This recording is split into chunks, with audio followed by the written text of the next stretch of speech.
it.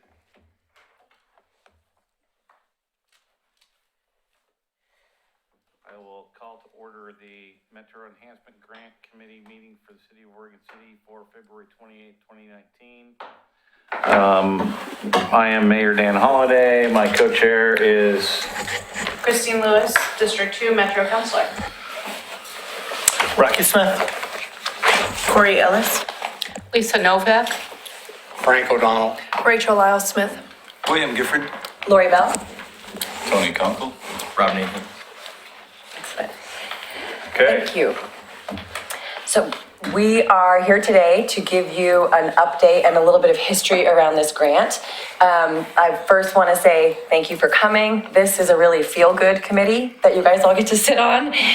We essentially get to give money to enhance our community. So it is a unique committee that you get to be a part of this really feel-good thing. Rob was kind enough to come down today all the way from Metro to give you a little bit of history. I've uploaded some documents for you, so we'll get a brief overview of, I'm going to show you the last 2 years awards, who we've awarded to and how much.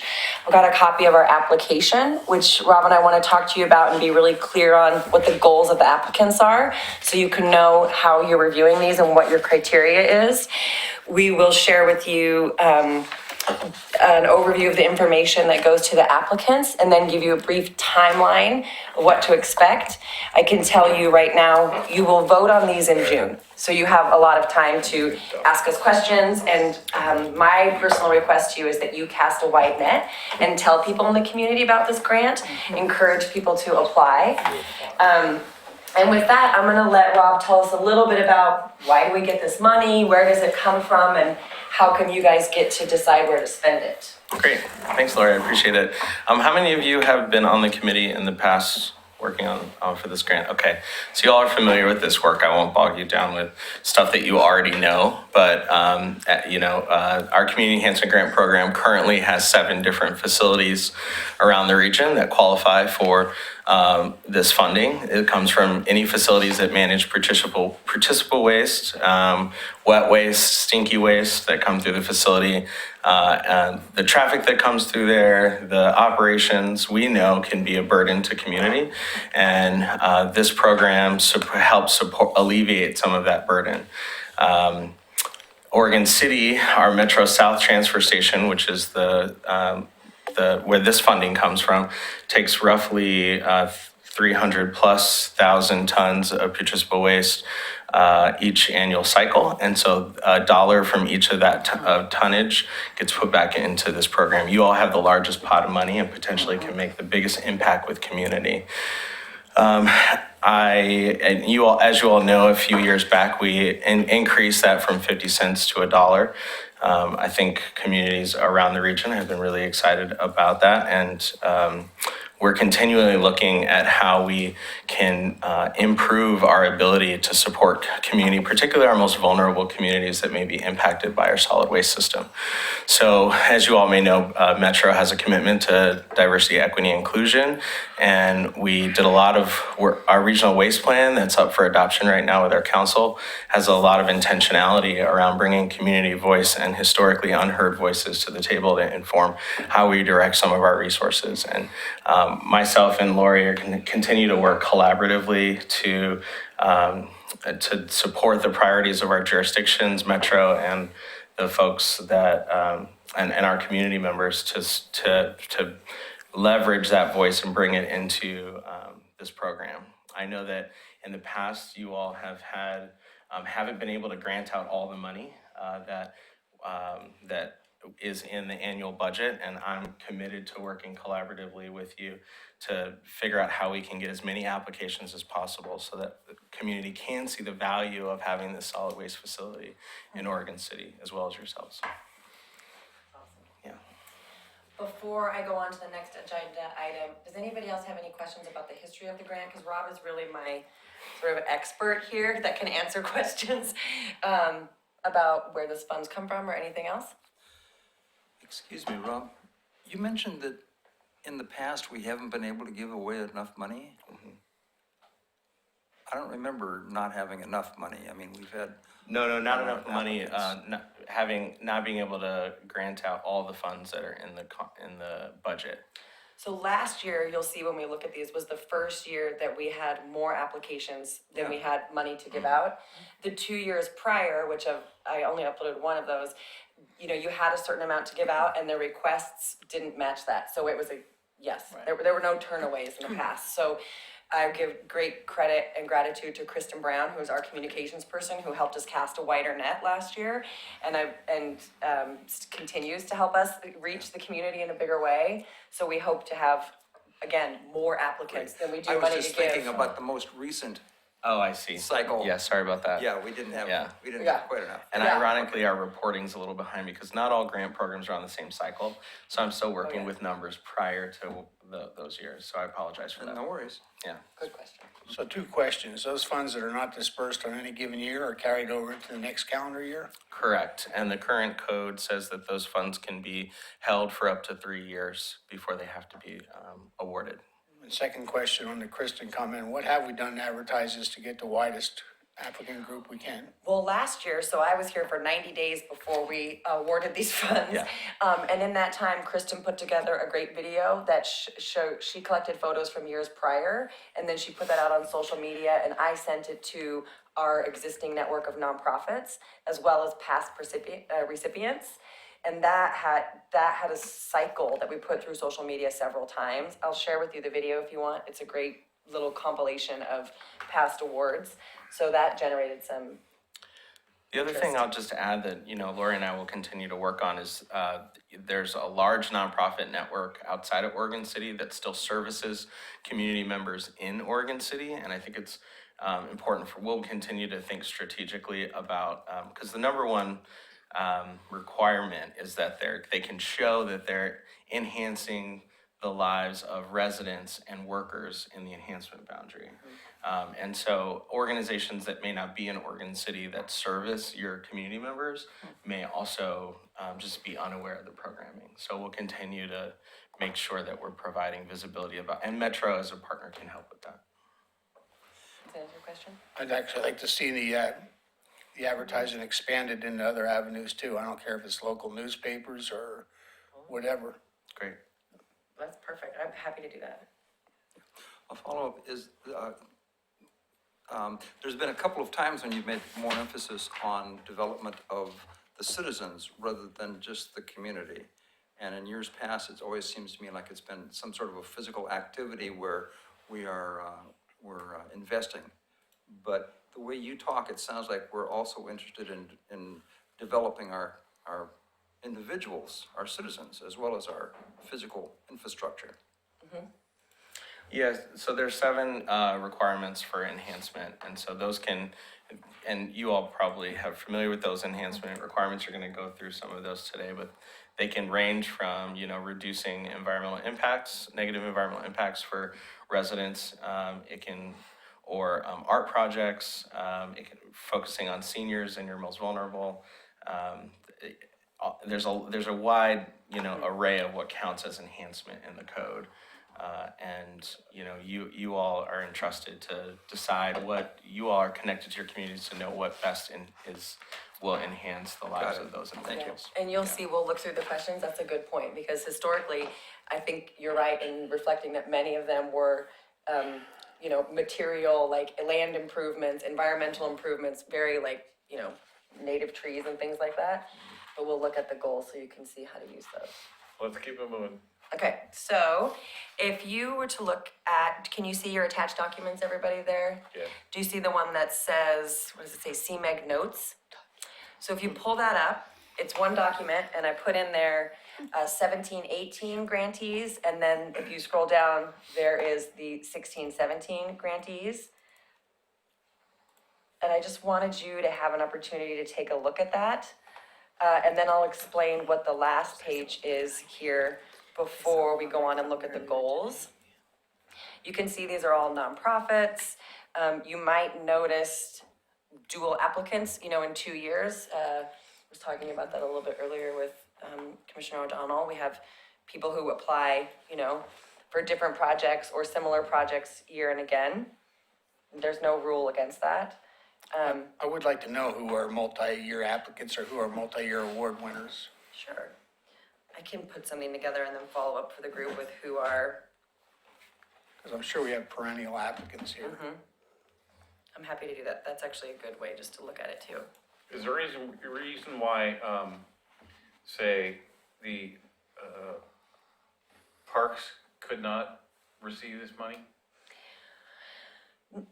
You mean like the Parks Department? Yes, They can, and they have.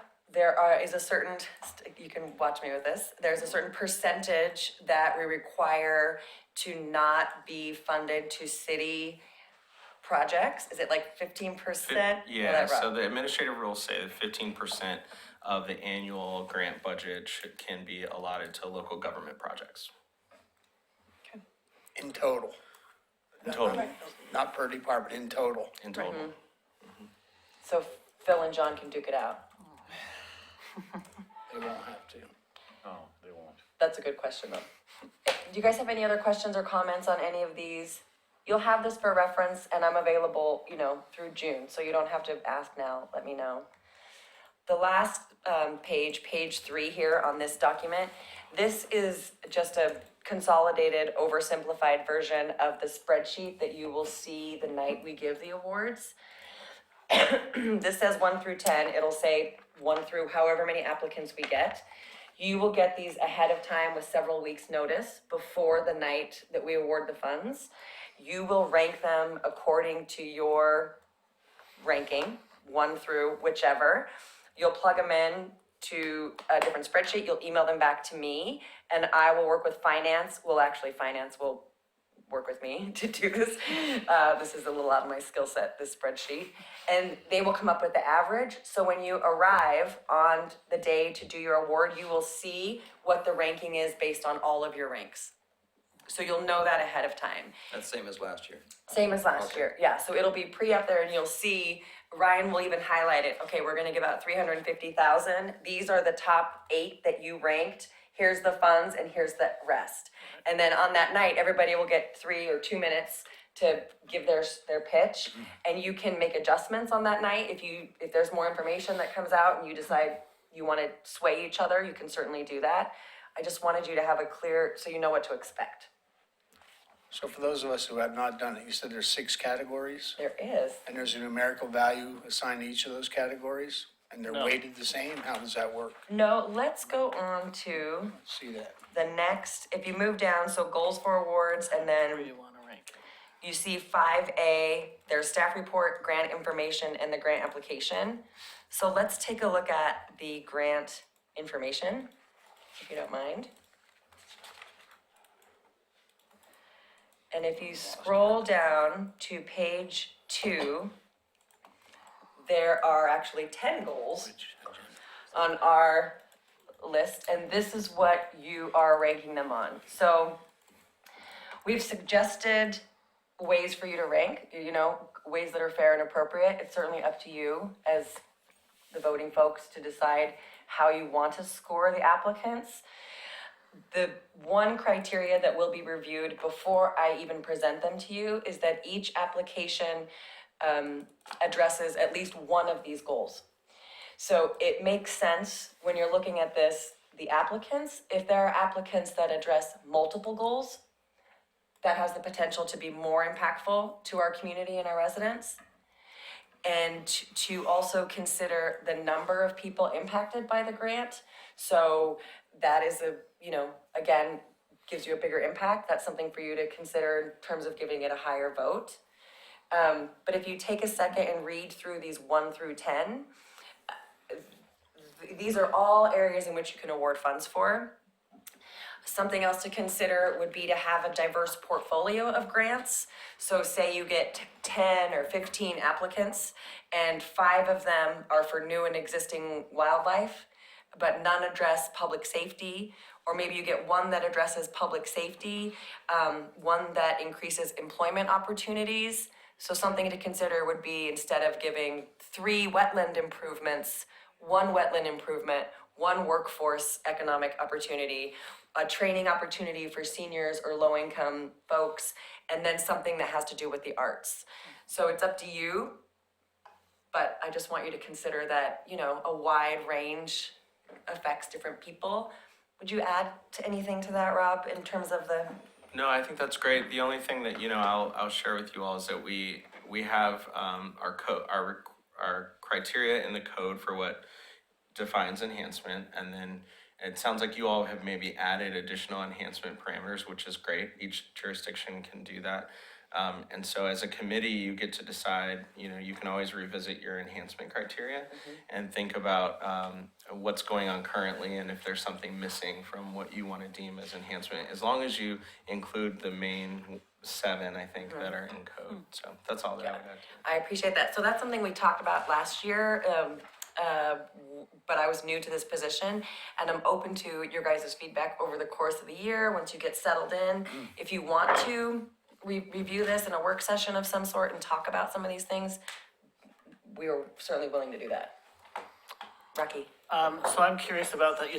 There was originally 7, or are we, were you? I'm sorry, I wish that Okay. I had it in front of me. Okay. Yeah, I can Because actually pull it up. these 10 goals look the same from all, going back at least 10 years that I can remember. It's the baseline of Yeah. Metro's code Right. that holds the 7, and then each jurisdiction adds something to it. I'm just curious which ones we Did we added. add? That's a good question. Because I can we find didn't, out. we haven't Yeah, I added can any, let you know. we haven't added any No. the time I've been here, No. so it's been a long time ago. Okay. So I'm looking at the eligibility piece, and this is Local Government Advisory Committee, of which we have many.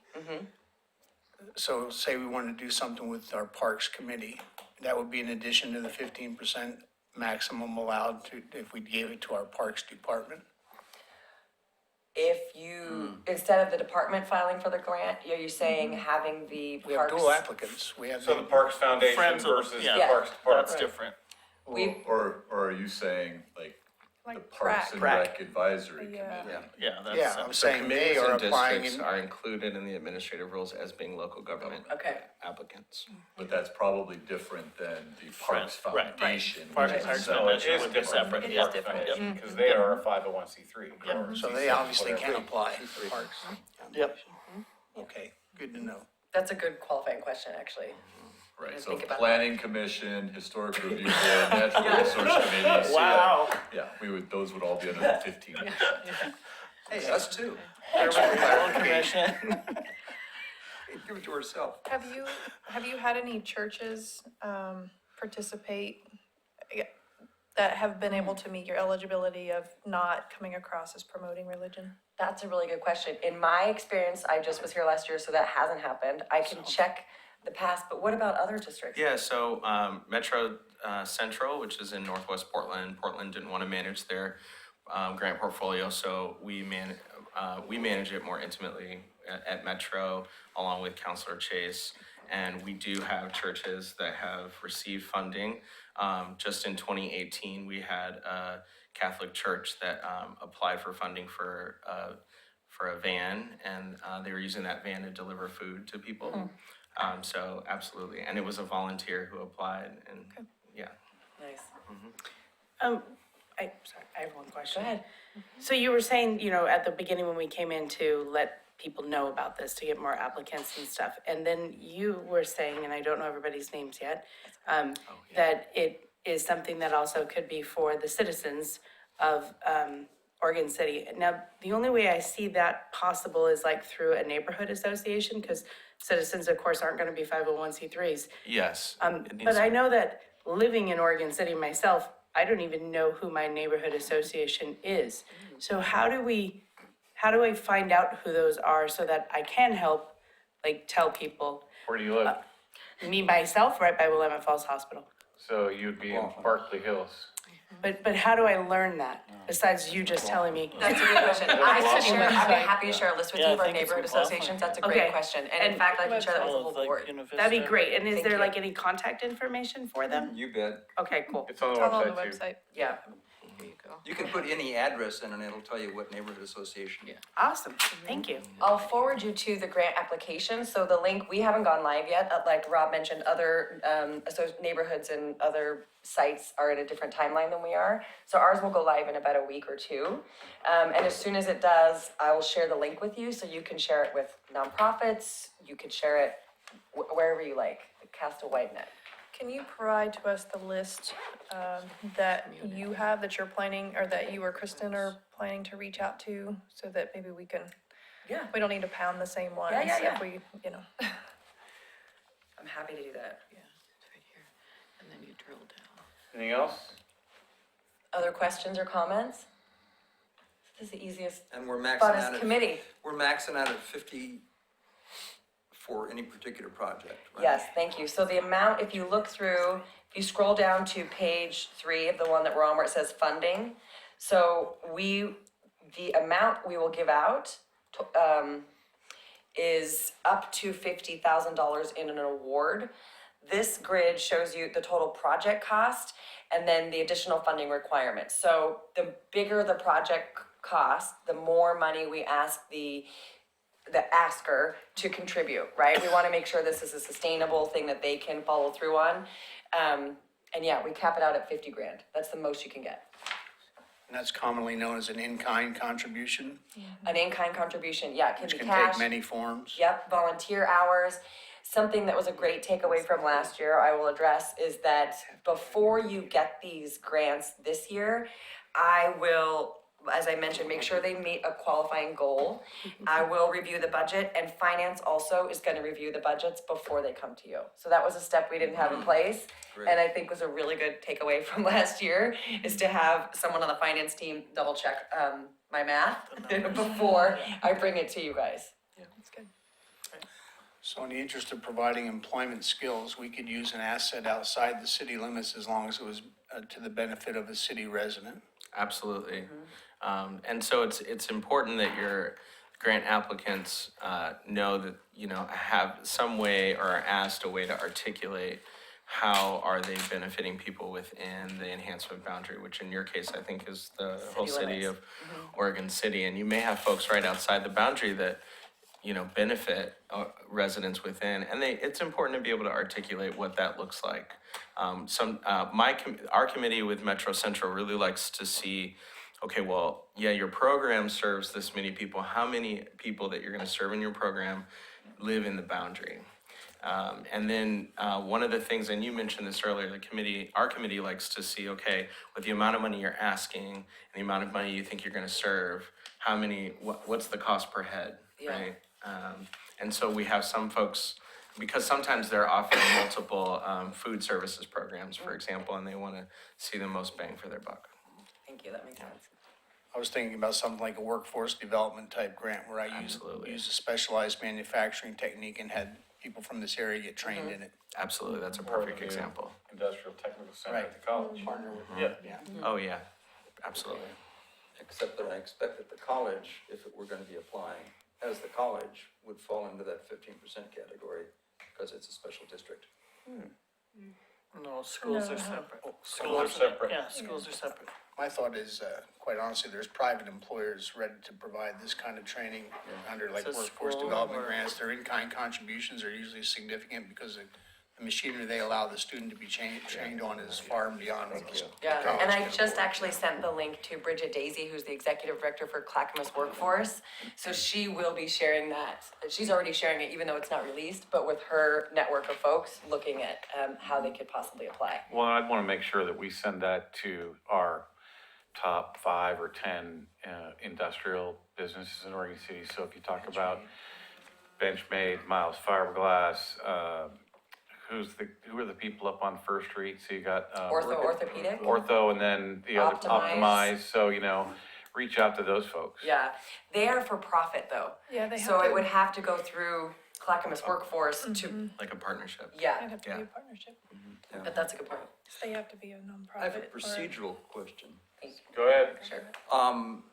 Last year, we had a little bit of issue about where we cut things, and there were a couple of strategic methods that we could use, and it never really got clear as to how we would do this rather than, I mean, there's the option of rather than granting all of the money that somebody asks, to do partial grants for what they ask in order to allocate some additional fund to someone else who just wanted a small amount but didn't qualify Right. because we just cut it off and said, no, if we allocate grants, we have to allocate everything that they ask for, knowing full well that many applicants will ask for a little bit more, expecting that they're not gonna get it all. Sure, I'm really glad you brought that up, thank you. Yeah, that was, So that's an interesting, are you guys on par with what he's suggesting? Yeah. So the recommendation, in order to honor the integrity of the grant, we have the biggest success rate to award fully the best grants. okay. And the thing to consider, and what we came across last year, was if the committee did decide to give everybody a little bit, we would be remiss if we didn't ask for what would those deliverables look like. Like, okay, say they asked for 20,000, if we gave you 10, how would you adjust your budget and how would you adjust your deliverables? That way we could say on their exit report, we know what we're expecting. And if we come to that, we can come to that. I think that my hope is we get, again, a ton. And last year we turned away 2, and I met with them both individually after and gave them feedback on how they could improve their applications for the following year, and also referred them to other grants that I thought might be more appropriate for their goals. So we're always very, we want everybody to get the money, and I mean, would you add anything to that, Rob, other than? No, I think what you're saying is right on. Grant making best practices is to award the full ask. And if you can't, but you still, you don't want to cut people out, sometimes that happens. We try to avoid it on our committee as well. It is good to follow up and ask, where would you shift your priorities if we're going to give you less money? And so what we do is we have our committee meets, reviews the applications. I check and see if they have any follow-up questions for the applicants. And then between that meeting and the decision-making meeting, I try to collect whatever follow-up information the committee wants to help them. And sometimes that's a tough question about what would they do with half the amount. That's a really good point. I'd be happy to do that. So once you get your applications, if you have follow-up questions before, it would be great to help prepare the applicants so that they can answer them, and let me do a little research for you to answer those. And But then, we really try to steer away from that. I do. That's like last resort. And What we is have last? I take it back. Well, I try to steer away from multiple meetings. Yeah. Yeah. So I'd way rather staff have the opportunity to hear the questions from the committee, Right. get back with the applicants, and then bring us that information so that we can do this in a, unlike Metro, we try to limit the number of meetings. Right. Or maybe even just prepare the And applicant. our committee are also community representatives who are representing their neighborhood. They're not electeds, besides our Councilor Chase. And so what's happening is we have folks who are really passionate about projects in their neighborhood because they're intimately connected to them, and then other folks who are advocating for theirs. So that's why we have a little bit more of a process. Yeah. So years ago, United Way came under a lot of criticism because a large amount of their money went to admin expenses. How do you control that on these applications that would guarantee that the money goes to do what it needs to do and no one actually derives an income from administering one of these things? That's great. There should be transparency in their budget about what the administrative cost is. I'm not sure how we leave it up to you to ask for that in the application process. Thank you. I'll let If you go back to your documents, you can load up the application. And there is what page is the last page? Thanks, Tony. The last page is the budget. So you'll be reviewing this before you decide if you're going to award them, so you'll know. If they're asking for 20, how much are they putting in project administration? And this is the really good time to ask follow-up questions. I remember last year there were very good questions around the budget that will help you make your decision on, feeling confident about how they're spending their funds. But this will be where you'll get those questions answered. And I think White and his team will let us know if they feel like there's, administrative costs are too high in a particular budget. That's a good point. So are there any pertinent questions if we're trying to get this meeting over and let people go on to their next thing? Anybody have anything else? You have a timeline? Oh, yeah, so you will, the grant will go live within 2 weeks. I'll share with you when it's live so that you know I'm starting to collect applications. The committee meeting, I believe, is set for June 21st, which is when we'll review. And you will get those at least 2 weeks prior, hopefully 3. Last year, I didn't have as much time, I didn't really know how to do it as well. So I'm hoping to give you some more time this year to review them before we give the awards. Thank you. So what is the point of contact to get these applications for interested parties? Say that again, I'm sorry? What is the point of contact for interested parties to get these applications? Lori Bell. You? Yep. Okay. And the The application's grants will online. close on May 24th.